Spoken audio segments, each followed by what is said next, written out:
많고 교회 안 다니는 분들이 저희가 하는 말 중에 굉장히 불편해하고 못마땅해 하는 말이 있습니다. 그게 뭐냐면 우리는 이제 어떤 좋은 일을 만나거나 좋은 일을 생기면 하나님의 덕분이라고 하나님 때문이라고 얘기를 하고요. 또 심지어는 하나님의 은혜라고 이야기하니까 사람들이 굉장히 그 말에 동의를 못하고 이해를 못하는 표정을 짓습니다.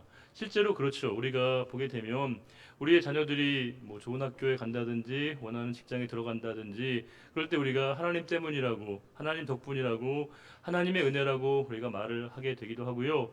심지어는 우리가 뭐 국가의 큰 일을 만나도 우리가 뭐 올림픽을 한다고 할지라도 월드컵에도 하나님의 은혜라고 얘기를 하기도 하고요. 풍년이 들어도 우리가 하나님 때문이라고 얘기하고 하나님 덕분이라고 얘기하니까 사람들이 굉장히 우리를 의심의 눈초리로 쳐다볼 때가 있습니다. 실제로 우리는 우리가 좋은 일과 우리가 원하는 일을 할 때 우리가 하나님의 은혜라고 표현하는 게 아니라 꼭 그때만 쓰는 게 아니고요. 전혀 우리가 마음에 참 동의하기 힘든 상황을 만날 때에도 우리가 하나님의 은혜라는 표현을 쓸 때가 있습니다. 그런데 우리가 사업이 잘 풀리고 계약 성사가 잘 될 때도 우리가 하나님의 은혜라고 말하기도 하지만 때로 사업이 어려워질 때에도 우리가 여기에 하나님의 은혜가 있다라고 이야기한다는 것입니다. 우리가 꼭 성공할 때만 하나님의 은혜를 얘기하는 게 아니라 큰 실패를 맛볼 때에도 우리가 하나님의 은혜라고 얘기하기도 하고요. 또 우리가 굉장히 건강할 때 몸이 건강할 때에도 우리가 하나님의 은혜라고 얘기하지만 갑자기 우리에게 병이 찾아오고 아플 때에도 우리가 하나님의 은혜라고 얘기하는 걸 보면 사람들이 도무지 우리의 말을 믿지 못하는 표정이 역력합니다. 도대체 당신들이 말하고 있는 그 은혜의 기준이 뭐냐? 라고 우리에게 묻습니다. 도대체 당신들이 말하고 있는 그 은혜는 어떨 때 쓰는 거냐? 우리들에게 묻는다는 겁니다. 왜냐하면 이 은혜란 말이 전가의 보도처럼 언제나 쓰이고 있기 때문에 정말 당신들이 하고 있는 말이 맞냐? 실제로 당신들이 그 말을 믿고 있냐라고 우리들에게 반문합니다. 진위 논쟁까지 벌어질 때가 있습니다. 정말 우리가 그렇게 믿고 있는지를 사람들이 궁금해 할 때가 있습니다. 저희 교단 신문이 기독 공보라고 하는 저희 교단 신문이 있습니다. 그 교단 신문이 기독 공보에 한 번은 그런 글이 실린 적이 있습니다. 어느 목사님께서 신방을 가셨는데요. 그 신방은 좀 평소의 신방과는 다른 형태의 신방이었습니다. 이분이 가셨던 신방은 뭐냐면요. 폐업 감사 예배였습니다. 우리가 보통 신방 가게 되면 뭐 이사 신방이든지 아니면 우리가 뭐 개업, 창업 예배, 기공, 착공, 완공 이런 예배를 우리가 드리긴 하지만 폐업 감사 예배는 굉장히 이례적인 것이거든요. 그 지사님께서 목사님에게 그렇게 얘기하셨습니다. 실제로 그 회사에 부도가 나서 회사 문을 닫게 되어진 상황이었는데 회사를 처음 시작할 때 하나님의 이름으로 예배를 드렸기에 이제 마지막 순간에 하나님의 이름으로 예배를 드리는 게 맞겠다 본인이 생각을 했고 더 나아가서 지금껏 본인의 가정을 지키시고 또 종업원들에게 함께 이렇게 월급을 줄 수 있게 하신 모든 건 다 하나님의 은혜라고 생각하면서 폐업 감사 예배를 하나님께 드렸고요. 그 예배가 목사님에게 진한 감동이 되어져서 본인에게 굉장히 의미 깊은 예배로 남았다는 글을 남기셨습니다. 우리가 이 말을 사람들은 이해할까요? 과연 이때 하나님의 은혜라고 표현할 때 사람들이 과연 그 말의 의미를 과연 이해할 수 있을까 싶습니다. 정말 하나님의 은혜라고 이 표현 속에 담겨져 있는 그 말이 정상적인 평범한 상식을 가지고 있는 사람들에게는 도무지 납득되어지기 힘든 표현입니다. 원래 은혜라고 하는 것은 내가 받을 수 있고 받아야 하는 것 그 이상의 것을 우리가 받게 되었음을 깨달았을 때 우리가 은혜라고 얘기하지 않습니까? 우리가 하나님의 은혜라고 얘기하는 것은 그 모든 것이 내가 받을 수 있고 받아야 하는 것 그 이상을 하나님께서 주셨음을 우리가 깨닫고 고백하게 될 때 우리는 그것을 하나님의 은혜라고 이야기합니다. 우리가 직장인들이 매달마다 한 번씩 월급을 받습니다. 근데 그 직장에서 월급을 받을 때 직장인들이 와, 사장님의 은혜 이렇게 얘기하지 않는다는 것이죠. 회사의 은혜라고 얘기하지 않습니다. 왜냐하면 본인이 정당하게 일하는 것에 대한 보상을 받는 것이기에 은혜라고 얘기하지 않습니다. 우리가 학생들이 학원에 등록하고 배울 때 우리 학원 원장님의 은혜, 선생님의 은혜라고 얘기하지 않습니다. 왜냐하면 정당한 내가 학원비를 내고 그에 상응하는 배우는 것이기 때문에 은혜라고 얘기하지 않는다는 겁니다. 우리가 거래를 할 때 그 거래가 우리가 성사될 때 그 관계에서도 우리가 은혜라고 얘기하지는 않는다는 겁니다. 은혜는 내가 받을 수 없는 것임에도 불구하고, 받을 수 없는 상황임에도 불구하고 내가 그 이상을 받았다는 것을 깨닫게 되어질 때 우리는 그것을 은혜라고 얘기하는 것이고요. 그 모든 것이 하나님께로부터 비롯되었음을 우리가 깨달을 때 우리는 그것을 하나님의 은혜라고 표현하는 것입니다. 오늘 읽은 말씀은 본문은 다윗의 기도입니다. 많은 분들이 여러분들이 보시는 성경책 보시게 되면 거의 모든 성경책에 다윗의 감사의 기도라고 적혀 있을 것입니다. 실제로 이 말씀은요, 다윗의 기도인데 다윗의 감사의 기도입니다. 다윗이 하나님께 감사를 고백하고 있는데 이 다윗이 얼마나 그 감격과 감사로 채워져 있는가를, 얼마나 그가 큰 기쁨으로 하나님께 감사를 고백하고 있는가를 우리가 느낄 수 있습니다. 그는 몸둘 바를 모를 정도로 하나님께 감사를 고백하고 있습니다. 아마 우리는 다윗이니까 그렇게 감사 기도하겠지, 다윗이니까 의뢰에 감사했겠지 생각하지만 우리가 오늘 말씀에는 조금 더 우리가 심오한 감사의 고백이 이 말씀 안에 담겨져 있습니다. 1절 16절에 다윗이 이렇게 얘기합니다. 다윗 왕이 여호와 앞에 들어가 앉아서 이르되 여호와 하나님이여 나는 누구이오며 내 집은 무엇이기에 나에게 이에 이르게 하셨나이까. 여기서 누구라는 말이 히브리어로 의문사로 미입니다. 그런데 원래 미라고 하는 말은 사람에게 붙이는 의문사인데요. 내 집은 무엇, 보통 이 무엇이라고 하는 히브리어의 단어는 마인데 여기서는 미를 쓰고 있습니다. 그것은 뭐냐면 내 집이라고 하는 것은 건물을 얘기하는 게 아니라 바로 나의 가정이라고 하는 것을 의미합니다. 이런 뜻입니다. 하나님, 도대체 내가 뭐라고, 우리의 가정이 뭐라고 이렇게 여기까지 이르게 하셨습니까? 도대체 우리의 가정이 뭐라고, 우리 식구들이 뭐라고 여기까지 하나님이 인도하셨습니까? 라고 하는 것을 고백하는 감사의 표현입니다. 몸둘 바를 뭘로 합니다. 송구스로 하는 그 고백을 다윗이 하나님께 고백하고 있습니다. 집사람이랑 앉아서 도란도란 얘기할 때 가장 많이 얘기하는 게 이 주제인 것 같습니다. 생각해보면 너무 과분한 은혜를 늘 받았다고 생각하게 됩니다. 시간마다 삶의 매듭이 있을 때마다 우리가 이렇게까지 하나님의 넘치는 사랑을 받아도 되는 건가 싶을 때가 참 많습니다. 정말 하나님의 이 사랑을 받을 만한 조건이 이유가 없음에도 불구하고 하나님이 이렇게까지 인도하심에 대한 감사를 늘 집사람이랑 나누면서 더 감사로 채워지는 것을 보게 될 때가 있습니다. 다윗이 꼭 그렇습니다. 하나님, 도대체 나와 내 가정이 무엇이라고 여기까지 하나님이 인도하셨습니까? 라고 하는 것을 다윗이 하나님께 고백을 하고 있습니다. 이 다윗의 고백의 놀라운 부분은 뭐냐면 다윗이 이렇게 얘기하고 있습니다. 17절에 하나님이여 주께서 이것을 오히려 작게 여기사, 다윗이 더 감격스러워하는 건 뭐냐면 이런 거예요. 하나님, 저에게 주신 하나님의 은혜가 너무 크고 놀라운데 이것을 마치 아무것도 아닌 것처럼 여겨주시니 더 몸둘 바를 모르겠습니다 라는 것을 얘기합니다. 본인이 받은 축복과 은혜가 너무나 큰데 하나님 마치 그것이 작은 것처럼 아무 일도 아닌 것처럼 말씀해 주시고 그렇게 여겨주시니 더 제가 송구스럽고 황송합니다 라고 다윗이 이야기합니다. 우리가 신앙생활 하다 보면요, 많은 분들을 만나고 여러 성도님들을 뵐 때가 있습니다. 그러면 세상과 참 많은 다른 걸 볼 때가 있습니다. 세상에서는요, 우리가 잘한 것, 행한 건 티를 내거든요. 내가 한 거라고, 내가 도운 거라고, 내가 힘써준 거라고 그렇게 사람들은 얘기한다는 겁니다. 그런데 우리 성도님들은 오히려 반대로 얘기합니다. 본인이 힘써 도우시고 협력하는 그 일들 할 때마다 내가 한 거 아니라고, 하나님이 하신 것이라고, 나는 단지 하나님의 심부름뿐일 뿐이라고 얘기하실 때마다 참 마음이 이렇게 뜨거워지는 것을 느끼게 될 때가 있습니다. 신학교 2학년 때, 신대원 2학년 때 재정적으로 저희가 돈이 좀 가장 많이 필요했던 시기였습니다. 왜냐하면 그때 결혼식을 했는데요, 부모님의 손을 빌리지 않고 결혼식을 준비하는 게 쉬운 일은 아니었지만 저희가 힘써 열심히 준비했습니다. 근데 이제 그때 꼭 제가 장학금이 받기로 되어 있었는데 학교에서 장학금 지급이 미뤄지는 거였습니다. 등록일은 가까웠는데 어떻게 해야 되나 고민스러웠는데 장학처에서 저한테 연락이 왔습니다. 와보라고 해서 갔더니요, 어떤 분이 저한테 등록금을 주셔서 제가 등록이 되어 있다는 사실이었습니다. 더 놀라운 사실은 저는 지금까지 그분이 누구이신지를 모른다는 사실이었습니다. 제가 건너 듣는 얘기로는 어느 교회 권사님이 사시는 것만 얘기를 들었습니다. 그분의 성함도 모르고 사실은 교회도 후에 알게 되었습니다. 그분이 하시는 말씀을 건네들었을 때 자기는 그냥 하나님의 심부름꾼일 뿐이라고, 하나님이 마음에 감동을 주셔서 본인이 하신 것이라는 한마디만이 저에게 전해졌습니다. 그 얘기를 들으면서 정말 마음이 뜨거워졌습니다. 그렇지 않겠습니까? 내가 한 일이지만 하나님이 행하신 것이라고, 나는 별거 아니라고 얘기하는 그 고백은 오직 하나님의 은혜 의식을 갖고 있는 자에게만 가능한 고백이라는 것입니다. 제가 신학교 때 파트 사역자로, 교육 전도사로 사역을 했는데 제가 맡은 부서는요, 중등부였습니다. 제가 섬기던 교회 중등부 예배당이 지하에 있었습니다.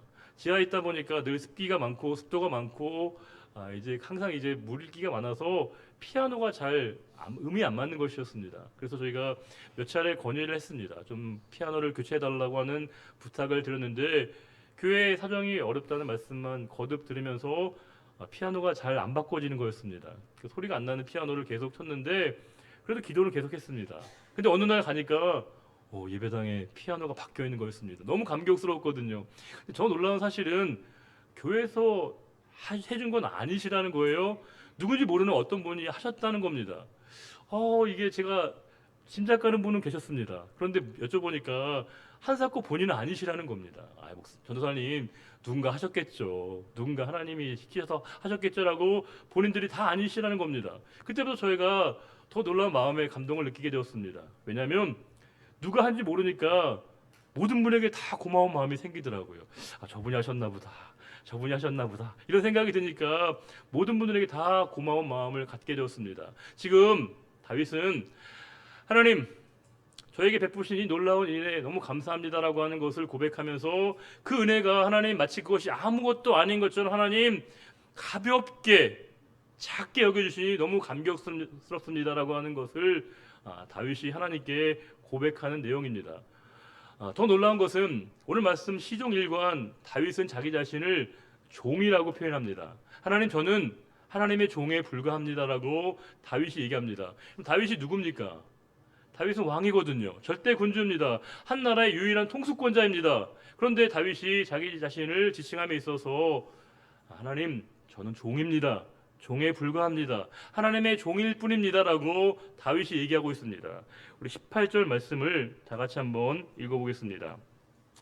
주께서 주의 종에게 베푸신 영예에 대하여 이 다윗이 다시 주께 무슨 말을 하오리까? 주께서는 주의 종에 아시나이다. 다윗이 이렇게 얘기하는 것이죠. 하나님, 저는 하나님께서 왕으로 세워주신 이 영의 영광 너무 감사합니다. 하지만 동시에 저는 여전히 하나님의 종일 뿐입니다.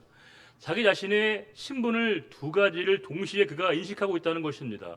왕으로서의 영광과 영예도 분명히 감사한 노릇이지만 나는 여전히 하나님 앞에 종에 불과할 뿐입니다라고 하는 겸손한 태도를 이 다윗이 놓치지 않았다는 것입니다. 우리는 대개 이 두 가지 마음과 생각을 유지하기가 되게 어렵습니다. 우리는 자기 자신을 지나치게 비하하든지 비약하게 될 때가 있습니다. 너무 우리 자신을 크게 과장해 보든지 스스로를 되게 볼품없게 보는 경우가 많다는 것입니다. 한쪽으로 우리가 치우치는 경우가 너무 많습니다. 실제 우리의 모습보다 너무 우리 자신을 과장되게 크게 보든지 아니면 마치 굉장히 우리가 아무것도 아닌 것처럼 우리 자신을 스스로 왜소하게 볼 때가 있다는 겁니다. 그런데 다윗은 지금 그 어떤 피해 의식이 없습니다. 그 자신을 온전히 하나님, 저는 왕으로서의 이 영예도 있지만 동시에 저는 하나님 앞에 여전히 종입니다라고 하는 이 두 가지 신분에 대한 의식을 가지고 있습니다. 온전한 자기 자신에 대한 정체성과 의식을 다윗이 가지고 있다는 겁니다. 그것은 그가 바로 피해 의식에 젖어 살았던 사람이 아니라 온전히 하나님의 은혜 의식, 하나님의 은혜에 빚진 자로서의 의식을 그가 가지고 있었기에 끝까지 이 두 가지 마음과 생각을 견제할 수 있었던 것입니다. 사람들이요, 자기 자신을 정직하고 진실되게 자기의 정체성을 바라보지 못할 때 사람들은 우월감 내지는 열등감에 빠지게 될 때가 있습니다. 사람들과 끊임없이 비교하면서 자기 자신의 우월의식을 강화한다든지 혹은 열등의식이 우리에게 심화될 때가 많습니다. 이 모든 일의 이유는 자기 자신을 정직하고 진실되고 분명하게 보지 못한 것입니다. 그러나 다윗은 지금 하나님, 저는 왕이지만 동시에 하나님 앞에 연약한 종에 불과합니다. 이 두 가지 마음을 동시에 가지고 있어서 자신이 누구인가를 분명히 알고 있었을 때 자기 자신의 신분과 위치와 정체성을 그가 확실히 알고 있었기에 그가 어떠한 감정에도 우월감과 열등감 두 가지 감정에 빠지지 않고 자기 자신의 진실된 모습, 참된 모습을 그가 볼 수 있었던 것입니다. 우리가 자기 자신을 진실되고 정직하게 보는 것 생각보다 얼마나 어려운지 모릅니다. 제가 가장 좋아하는 보네퍼 목사님이 쓴 글 가운데 옥중에서 쓰신 글입니다. 나는 누구인가라고 하는 글인데 이분을 사람들이 투쟁가로 혁명가로 추앙하고 있습니다. 그런데 여전히 본인 안에 이 두려움이 있습니다. 사람들은 본인을 대단하고 위대한 존재로 생각하는데 여전히 나는 흔들리고 갈등하는 이 모습이 진짜 내 모습이다라고 하는 것을 정직하게 인정하고 있는 보네퍼 목사님의 글을 여러분들에게 다시 한번 소개해드리겠습니다. 제목이 나는 누구인가입니다. 나는 누구인가? 성에서 나오는 성주처럼 침착하고 명랑하며 흔들림 없이 감방에서 나올 거라고 그들은 종종 나에게 말한다. 나는 누구인가? 마치 내가 상전인 듯 자유롭고 친절하며 명료하게 감시원들에게 이야기한다고 그들은 종종 나에게 말한다. 나는 누구인가? 승리에 익숙한 사람처럼 태연하게 웃으면서 당당하게 불행의 날들을 짊어진다고 그들은 종종 나에게 말한다. 나는 정말 다른 사람이 나에게 관해서 말하는 그 사람인가? 아니면 내가 내 자신에 관해서 알고 있는 그 사람에 불과한가? 새장에 갇힌 새처럼 불안해하고 그리워하다 병이나고 누군가 목을 죄는 듯 숨을 몰아쉬며 색깔, 꽃, 새소리에 굶주린 채 호의적인 말, 인간적인 친밀감에 목말라 하며 횡포와 하찮은 모욕에도 분노하고 전율하며 큰 일을 바라다가 절망하고 멀리 떨어져 있는 친구들을 걱정하다가 지쳐서 기도하고 생각하며 활동하기에는 피곤하고 마음이 허전해진 채 기진맥진하여 모든 것과 작별을 고하려고 하는 내 자신, 나는 누구인가? 그 사람 아니면 저 사람? 오늘은 이 사람이고 내일은 다른 사람인가? 동시에 둘 다인가? 사람들 앞에서는 위선자요 내 자신 앞에서는 혐오스러울 정도로 비통해하는 약자인가? 아니면 아직도 내 안의 모습이 이미 거둔 승리를 포기하는 혼돈 속의 폐잔병 같은가? 나는 누구인가? 외로운 물음이 나를 조롱한다. 오 하나님, 제가 누구인지 당신은 알고 계십니다. 저는 당신의 것입니다. 하나님 안에서 자기 자신을 진실되게 파악하고 인식했던 한 신앙인의 위대한 고백입니다. 사람들이 나를 어떻게 보든지 상관없다는 것입니다. 오직 나는 하나님으로만 설명이 가능한 인생임을 고백하는 그 어떤 그 마음속에 피해의식이 전혀 없이 하나님의 은혜의식으로 자기 자신을 바라보고 있는 놀라운 신앙인의 고백인 것이고 그 고백이 바로 이 다윗의 고백이었습니다. 다윗은 그렇게 자기 자신을 인식하고 있었습니다. 그러면서 이 다윗이 20절에 이렇게 얘기하고 있습니다. 20절을 같이 읽어볼까요?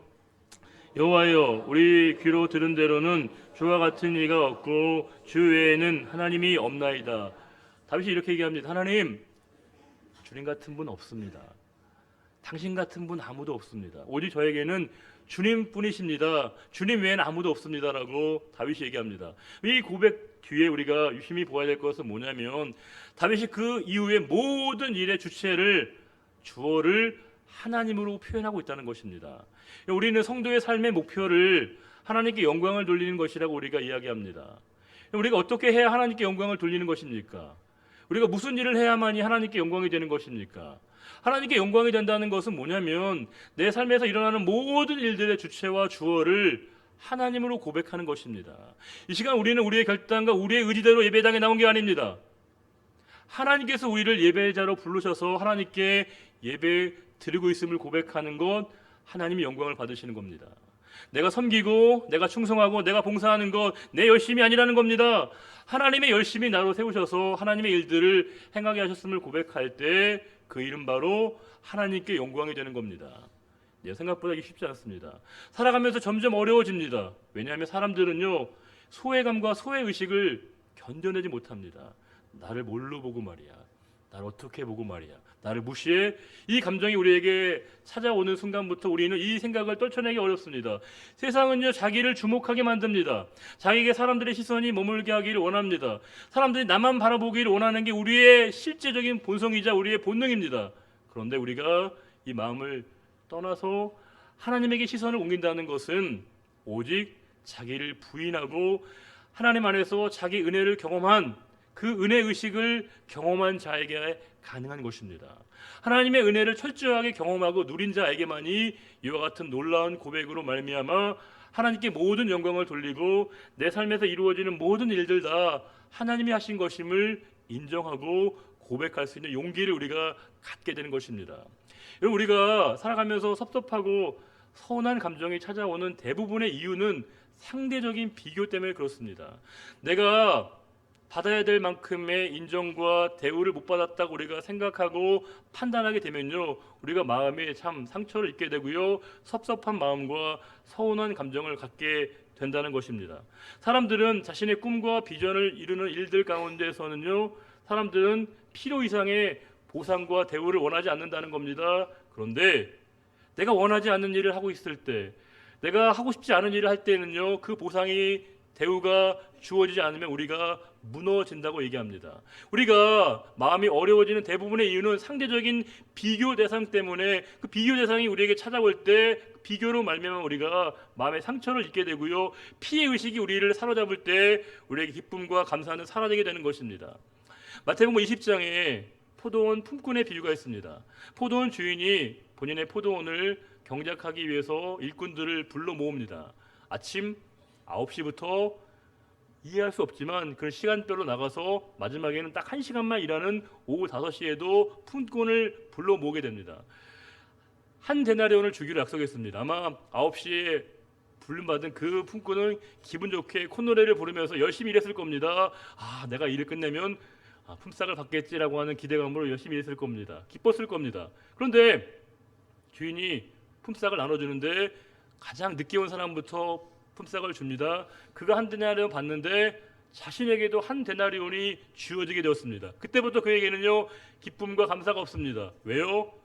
저 사람과의 상대적인 비교로 인해서 내가 피해를 봤다고 생각하는 겁니다. 그 피해 의식은 우리 마음속에 기쁨과 감사를 완전히 증발시키게 만듭니다. 그는 전혀 감사하지 않습니다. 기뻐하지 않습니다. 그 피해 의식이, 상대적인 이 비교로 말미암아 피해 의식이 감사를 완전히 사라지게 만들었던 겁니다. 누가복음 15장 보시게 되면 탕자의 비유가 나옵니다. 탕자의 집안에서 가장 서운함을 느끼는 사람은 뜻밖에도 그의 형이었습니다. 탕자는 집에 돌아왔는데 그 형은요, 별로 반겨하지 않습니다.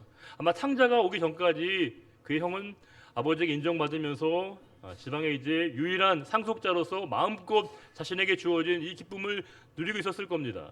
그런데 탕하러 살던 그 동생이 갑자기 돌아옵니다. 상황이 바뀌게 됩니다. 사람들의 시선이, 아버지의 시선이 이 둘째 아들에게 머뭅니다. 그때부터 그는 둘째 아들과 동생과 자기 자신을 비교하게 됩니다. 그때부터 그에게는요, 기쁨은 없어집니다. 감사는 사라지게 됩니다. 이게 문제입니다. 우리에게 상대적인 비교 의식이라고 하는 것은 우리에게 궁극적으로 우리를 피해 의식으로 이끌게 되고요, 이 피해 의식은 우리 안에 있는 모든 감사와 기쁨의 이유들을 완전히 사라지게 만든다는 것입니다. 그런데 지금 다윗은 그렇지 않았다는 겁니다. 다윗은 시종일관 기쁨과 감사함으로 하나님이 하신 일들을 마음껏 그가 자랑하고 있습니다. 기뻐하고 있고요, 즐거워하고 있고 누리고 있습니다. 그러면서 그가 마지막으로 이렇게 얘기합니다. 23절에 같이 한번 읽어볼까요? 여호와여, 이제 주의 종과 그의 집에 대하여 말씀하신 것을 영원히 견고하게 하시며 말씀하신 대로 행하사. 여기서 견고하게 하다는 말이 뭐냐면 히브리어로 아만입니다. 아만. 아만은 뭘까요? 뭘 떠오르는 단어 없으세요? 아멘이죠. 히브리어 아멘의 바로 이 어원이 이 아만입니다. 근데 이 아멘의 어원이 뭐냐면요, 견고하게 세우다는 말입니다. 이 말씀은 본문에 수동태로 되어 있습니다. 우리가 기도 끝나고 난 다음에 아멘을 외치는 이유가 뭡니까? 이 아멘의 의미는 이런 거죠. 하나님의 뜻과 말씀대로 온전히 그의 뜻이 세워질 것을 저는 분명히 믿습니다. 하나님의 계획과 말씀대로 모든 일들이 이루어질 것을 저는 믿습니다라고 하는 것입니다. 내 생각과 내 계획이 아니라 하나님의 뜻이, 하나님의 말씀이 온전히 세워지고 이루어질 것을 나는 분명히 믿고 신뢰합니다라고 다윗이 고백하고 있습니다. 이게 다윗의 마음이었습니다. 이게 다윗의 진심이었습니다. 얼마나 놀라운 감격스러운 고백입니까? 그런데 우리가 한 가지 다시 한번 주목할 부분이 있습니다. 그것은 뭐냐면 다윗의 이 놀라운 감사의 기도의 제목 이전에 다윗에게는 중요한 사건이 벌어지게 됩니다. 17장 3절과 4절 보시게 되면 하나님이 하나님의 선지자인 나단을 불러서 세우십니다. 그리고 이렇게 얘기하십니다. 야, 너는 이제 다윗에게 가서 이 말을 전해라. 그것은 뭐냐면 이제 나의 집 성전을 그가 지을 수 없다라고 전해라 라고 얘기합니다. 17장 11절과 12절 보시게 되면 너가 아니라 너 아들이 그것을 할 것이다 라고 얘기하시면서 15절에 나단이 그 말을 다윗에게 전해주게 됩니다. 다윗의 삶의 유일한 목적은 뭐였냐면 그는 왕이 되는 게 아니었습니다. 나라를 확장하는 것, 부귀 영화를 누리는 것, 그것이 다윗의 유일한 목적과 비전과 꿈이 아니었습니다. 다윗의 삶의 유일한 목적은 성전을 짓는 것이었습니다. 본인의 이름으로 된 그 성전을 짓고 성전을 완성하는 게 다윗의 꿈이었습니다. 우리가 첫 번째 성전을 부를 때 뭐라고 부르죠? 솔로몬 성전이라고 부르거든요. 다윗은 그 이름 앞에 본인을 넣고 싶었습니다. 다윗 성전으로 불리고 싶었습니다. 그 목적을 향해서 달려온 것입니다. 다윗은 헤브론에서 7년과 예루살렘에서 33년 동안 40년 동안을 왕 위에 올랐던 사람입니다. 무소불위의 힘을 발휘했던 사람입니다. 모든 재반 준비를 다 했습니다. 이제 하나님의 허락과 윤허만 떨어지면 바로 성전 공사를 착수할 만한 모든 준비를 다 했는데 갑자기 나단 선지자를 통해서 청천벽력 같은 얘기가 전해지게 된 겁니다. 네가 지으면 안 된다. 네가 지을 수 없다라고 하는 말이 이 다윗에게 전해지게 된 겁니다. 그 말을 들었을 때 다윗이 얼마나 황당하고 얼마나 놀랐겠습니까? 평생의 꿈이거든요. 유일한 삶의 이유이자 목표였습니다. 이 한 가지 목표를 향해 달려왔는데 이제 그것을 이룰 수 없다고 생각했을 때 다윗은 굉장히 당황하고 좌절하고 절망하고 우리 같으면 큰 마음의 상처와 내상을 입었을 게 분명합니다. 그런데 그 다윗이 비통함과 상심함과 좌절이 아니라 그가 오히려 오늘 본문의 감사의 기도로 이어지고 있다는 사실입니다. 제가 어릴 때요, 이거 완전히 어릴 때는 아니고 제법 철이 들 때인데 제가 어떤 영화를 봤는데 그 영화 장면이 남자 주인공이 너무 멋있어 보이는 거였습니다. 장면도 되게 단순해요. 그 사람이 이제 잔이 있는데 컵에 손을 안 대고 마십니다. 이렇게 들고 입에 딱 대고요, 딱 마시고 딱 손으로 담는 거. 저는 그게 너무 멋있어 보였습니다. 와, 근사하다. 따라해야겠다. 그 다음부터는 이제 잔을 들 때마다 컵을 마실 때마다 손을 안 대고 입으로 딱 마시고요, 쭉 마신 다음에 딱 떨어질 때 손을 잡는 것. 아무도 주목하지 않는데 굉장히 뿌듯한 겁니다. 아, 내가 이렇게 멋있구나, 근사하구나. 스스로 되게 행복해하고 그랬거든요. 근데 어느 날 부모님이 이제 예배하셨을 때 저녁이었는데 그날도 평소와 다름없이 제가 이제 입에 물고 딱 했는데 갑자기 이게 입에 잘 못 물었습니다. 그리고 이제 이 컵이 떨어지면서 제 왼손 엄지손가락을 친 겁니다. 갑자기 피가 튄 거예요. 피가 사방에 계속 번져갑니다. 아무리 이게 지혈을 하려고 해도 피가 멈추지 않는 겁니다. 부모님 오셨습니다. 예배 끝나고 오셨는데 놀라셔가지고 하는데 안 되는 겁니다. 병원 가면 되는데 옆에 분한테 물어봐가지고 담배잎을 구워 오셔가지고요, 담배잎을 막 뿌려가지고 거기다 막 이렇게 붙인 겁니다. 다행히 피는 멈췄지만 이제 병원에 가니까 의사분이 막 화를 내시더라고요. 이거 안 된다고, 이러면 안 된다고. 근데 저는 그 말보다 더 제가 실망을 했던 건 뭐냐면 제 엄지손가락 위에 있는 이 손톱을 만드는 이 공장, 이걸 공장이라고 얘기하는데 그 공장이 완전히 망가져서 제가 앞으로는 평생을 이 손톱이 이제 망가져서 나온다는 겁니다. 그 말이 너무 상심이 되는 겁니다. 이제 내 손톱, 오른쪽 왼손 손톱은 계속 이렇게 못난이 손톱으로 난다는 생각이 드니까 그 말이 너무 마음에 어려워진 거예요. 그다음부터는 여러분 누가 뭐라고 하지도 않는데 자꾸 손톱을 못 피는 겁니다. 왼손가락, 엄지를 계속 숨기고 감추고 막 은폐했습니다. 사람들이 자꾸 여기만 보는 것 같은 거예요. 여기에 사람들 시선이 머무는 것 같은 겁니다. 아무도 뭐라고 하지 않지만 제가 마음에 어려워졌습니다. 그리고 시간이 많이 흘렀습니다. 제가 어느 순간에 갑자기 깜짝 놀란 게 있습니다. 뭔지 아세요? 제가 이 상처가 있다는 거를 의식을 못했다는 겁니다. 잊어버렸다는 겁니다. 우리가 우리의 상처와 아픔과 장애는 외부로부터 생기는 것이지만 피해의식과 장애의식은 내부로부터 생기게 됩니다. 자기가 만들 때가 많거든요. 저는 잊어버렸어요. 그리고 완치를 받았다는 것, 치유를 받았다는 건 뭐냐? 통증이 없다는 게 아닙니다. 더 이상 내가 그 시선에 아픔과 상처에 머물지 않게 되었다는 겁니다. 그리고 이제 막 사람들에게 보여주기도 해요. 더 놀라운 게 뭔지 아세요? 야, 오른손 아니어서 정말 다행이다. 오른손 엄지손가락이 아니어서 너무 다행이다 싶으면서 감사가 나오더라고요. 감사가. 하나님 왼손 아니고 오른손이어서 그러니까 오른손 아니고 왼손이어서 너무 감사하다고 하는 기도까지 나옵니다. 이게 뭐냐? 이게 은혜의식이라고 하는 겁니다. 우리가 우리의 몸과 마음의 병을 치료하는 건 우리가 의사분들에게 맡길 수 있는 겁니다. 그러나 우리의 몸과 마음과 영혼의 모든 병을 치유하시는 분은 바로 하나님이십니다.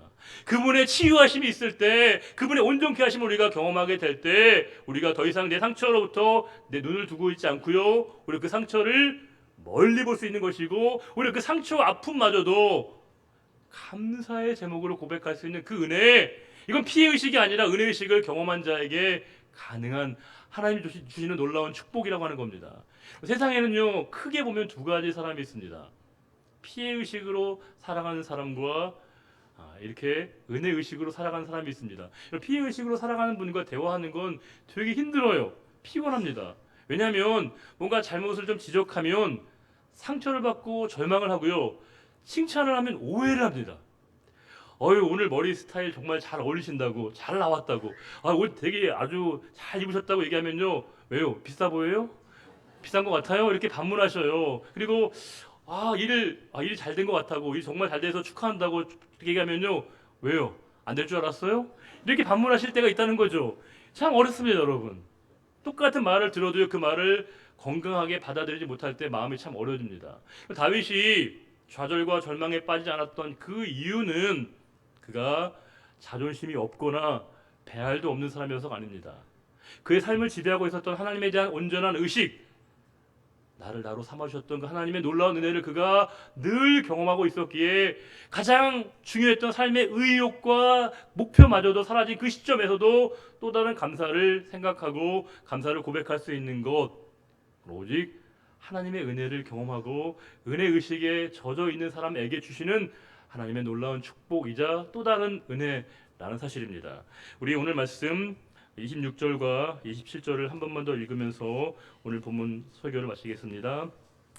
여호와여, 오직 주는 하나님이시라. 주께서 이 좋은 것으로 주의 종에게 허락하시고 이제 주께서 종의 왕조에 복을 주사 주 앞에 영원히 주시기를 기뻐하시나이다. 여호와여, 주께서 복을 주셨사오니 이 복을 영원히 누리리이다 하니라. 아멘. 하나님 아버지, 우리는 살아가면서 크고 작은 상처와 아픔도 또 장애도 안고 살아갑니다. 그러나 그 아픔과 상처보다도 그 피해 의식과 상처 의식과 장애 의식이 우리의 영혼을 붙잡고 있을 때가 많습니다. 그래서 우리가 그 상황을 건강하게 바라보지 못하고 주신 하나님의 도우심의 손길마저도 우리가 놓치고 지나갈 때가 많습니다. 하나님, 이 시간 우리에게 찾아와 주신 그 주님의 놀라운 사랑을 기억하면서 온전히 우리가 다시금 은혜의 자리에 설 수 있기를 원합니다. 돌아보면 그 하나님의 변함없는 햇세드의 사랑을 받을 아무런 이유도 없는 저희들을 하나님이 구원과 생명과 십자가의 놀라운 은혜를 경험하게 하셨는데, 이 한 가지 사실만으로도 저희가 평생을 주님께 감사할 수 있을 것만 저희는 늘 현실에 무너질 때가 너무 많습니다.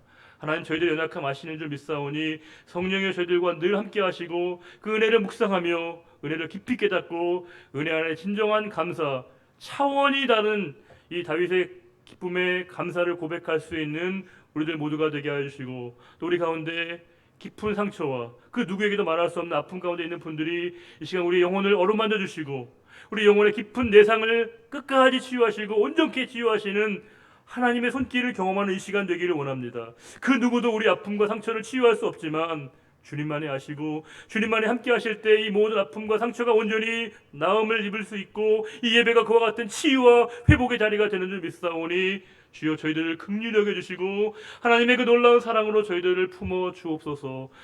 저희는 주님의 것입니다. 저희들의 모든 삶을 온전히 주님께 맡겨드리며 언제나 저희들과 늘 함께 하시는 우리 주님 예수 그리스도의 이름으로 감사하며 기도드리옵나이다. 아멘. 다 같이 일어나셔서 우리 패에서 함께 찬송하겠습니다.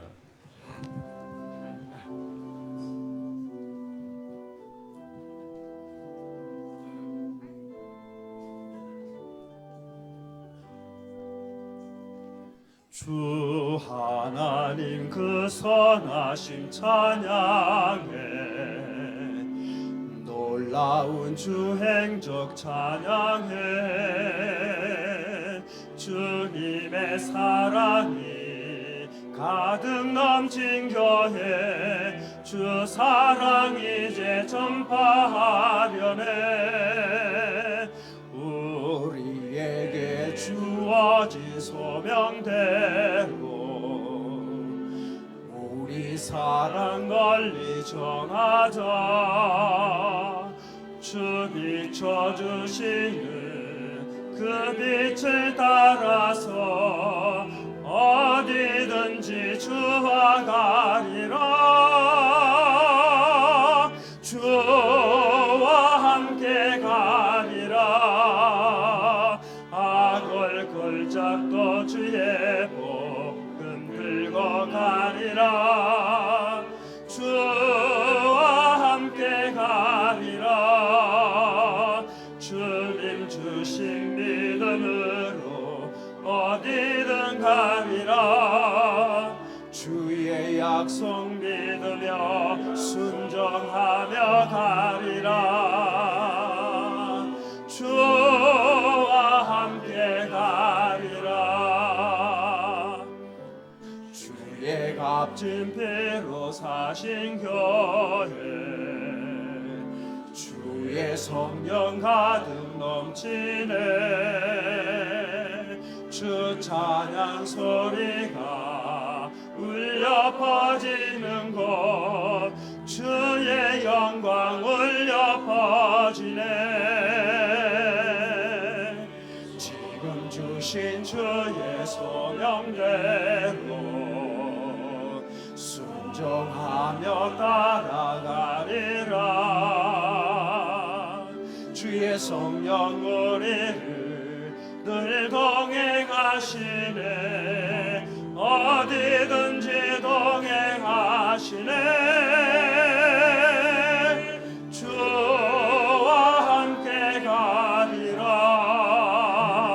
악을 골짝도 주의 복음 들고 가리라. 주와 함께 가리라.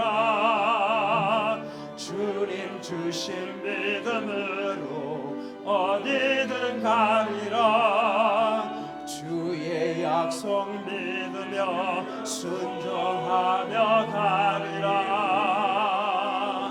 주와 함께 가리라. 주와 함께 가리라. 주와 함께 가리라.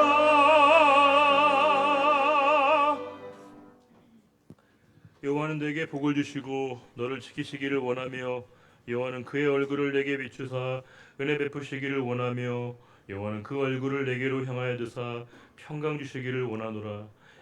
이제는 우리의 영원한 소망 되신 우리 주 예수 그리스도의 은혜와 하나님 아버지의 크고 놀라우신 그 사랑과 성령의 인도 교통 충만 내주케 하심이 오직 우리의 모든 삶의 자리 가운데 피해 의식을 넘어 은혜 의식으로 매 순간순간마다 주신 은혜를 깨닫고 감사하는 삶을 살기로 다짐하는 우리의 결단과 그 고백 위에 이제로부터 영원히 함께해 주시기를 간절히 축원하옵나이다. 아멘.